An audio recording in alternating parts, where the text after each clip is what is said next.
नमस्कार दोस्तों, आपका स्वागत है हमारे चैनल माय बॉयज में। दोस्तों, आज मैं आपके लिए लेकर आया हूँ एक ऐसी मोटिवेशनल स्टोरी जिसे सुनकर आप समझ पाएंगे कि गरीब हम नहीं, हमारी सोच है। तो चलिए दोस्तों, आपका ज्यादा समय न लेते हुए कहानी को शुरू करते हैं। कुछ सालों पहले की बात है। एक गुरु और शिष्य कहीं से गुजर रहे थे। चलते चलते वो एक खेत के पास पहुंचे। उन दोनों को प्यास लगी थी तो वो खेत के बीचों बीच बने एक टूटे फूटे घर के सामने पहुंच गए और वहां जाकर उन्होंने दरवाजे को खटखटाया। गुरु और शिष्य पहले से चौंके हुए थे, क्योंकि खेत बहुत बड़ा था और अच्छी और उपजाऊ जमीन भी थी। लेकिन उस खेत की हालत देखकर लगता था कि उसका मालिक उस पर जरा सा भी ध्यान नहीं दे रहा है। जैसे ही दरवाजा खुला, अंदर से एक व्यक्ति निकला। उसके साथ उसकी पत्नी भी निकली और 3 बच्चे भी उनके साथ थे। सभी फटे पुराने कपड़े पहने हुए थे। गुरु ने बहुत ही विनम्र आवाज में पूछा, क्या हमें पानी मिल सकता है? आदमी ने गुरु और शिष्य को पानी दिया और पानी पीते पीते गुरुजी बोले, मैं देख रहा हूँ कि आपका खेत इतना बड़ा है पर इसमें कोई फसल नहीं बोई गई है। आखिर आप लोग अपना गुजारा कैसे चलाते हैं? आदमी गुरु से बोला, गुरुजी, हमारे पास एक भैंस है, वो काफी दूध देती है। दूध बेचकर कुछ पैसे मिल जाते हैं और बचे हुए दूध का हम सेवन करते हैं और हमारा गुजारा ऐसे ही चलता रहता है। शाम होने आई थी और काफी देर भी हो गई थी। गुरु और शिष्य ने सोचा कि आज की रात हम यहीं पर गुजारा करेंगे। उन्होंने उस आदमी से अनुमति ली और वहीं पर रुक गए। आधी रात हो चुकी थी। गुरु ने अपने शिष्य को उठाया और एकदम धीमे से उसके कानों में बोला, चलो, हमें अभी यहाँ से निकलना है और चलने से पहले इस आदमी की जो भैंस है उसे हमें लेकर चलना है और उसे कहीं जंगल में छोड़ देना है। शिष्य को अपने गुरु की इस बात पर जरा सा भी यकीन नहीं हो रहा था, क्योंकि जिस गुरु से वो बहुत सारी चीजें सीखा हुआ था, उसी गुरु ने किसी का बुरा करने के लिए बोला था। फिर भी वो उसके गुरु थे, इसलिए वो गुरु की बात को मना नहीं करता था। आखिर में गुरु और शिष्य जंगल की ओर निकल पड़े और भैंस को ऐसी जगह पर छोड़ दिया जहां से वो वापस आना मुश्किल था। ये घटना शिष्य के मन में बैठ गई थी और करीब 10 साल के बाद वही शिष्य एक बड़ा गुरु बन गया। तब उसने सोचा कि क्यों ना अपनी गलती को सुधार लिया जाए और उस गलती को सुधारने के लिए उस आदमी से मिला जाए और उसकी आर्थिक मदद की जाए जिसकी भैंस हमने जंगल में छोड़ दी थी, जिससे उस व्यक्ति की आगे आने वाली जिंदगी खुशहाल जिंदगी बने।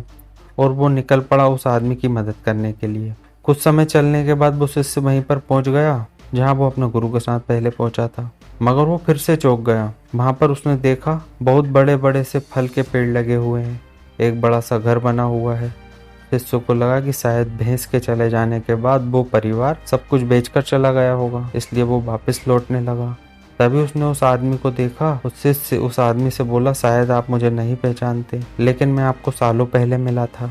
उस आदमी ने मायूसी से बोला, हाँ, कैसे भूल सकता हूँ उस दिन को। आप लोग तो बिना बताए ही चले गए, पर उसी दिन न जाने क्या हुआ। जो मेरी भैंस थी वो भी न जाने कहाँ चली गई और आज तक नहीं लौटी। कुछ दिनों तक तो मुझे समझ ही नहीं आया कि क्या करना चाहिए और मैं क्या कर पाऊंगा, पर जीने के लिए मुझे कुछ ना कुछ तो करना ही था।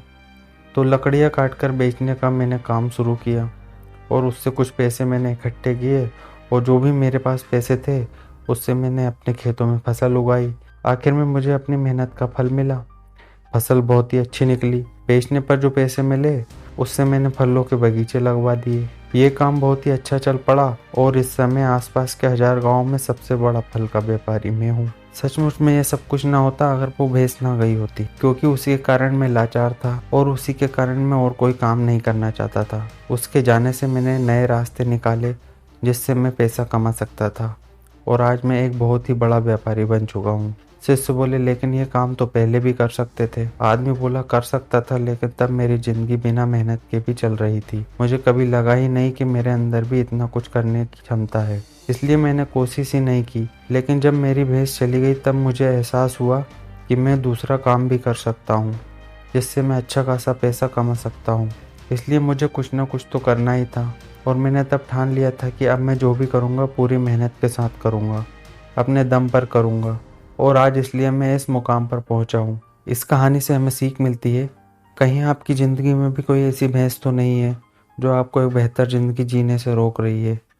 उस भैंस ने कहीं आपको बांध कर तो नहीं रखा है। अगर आपको लगे कि ऐसा कुछ है तो आगे बढ़िए, हिम्मत करिए और अपनी रस्सी को काटिए, आज़ाद हो जाइए। जो आपके पास है उसे खोने का डर मत पालिए, क्योंकि आपके पास खोने के लिए बहुत ही कम चीजें हैं। पर सोचिए, अगर आप कामयाब हो जाएंगे तो पाने के लिए पूरी दुनिया आपके पास है। जाइए, उसे पाकर दिखाइए और अपनी जिंदगी को एक सफल जिंदगी बनाइए। अगर आपको ये कहानी पसंद आई हो और आपको इससे अच्छी सीख मिली हो तो अपने दोस्तों को शेयर करें और हमारे चैनल को सब्सक्राइब जरूर कर दें। धन्यवाद।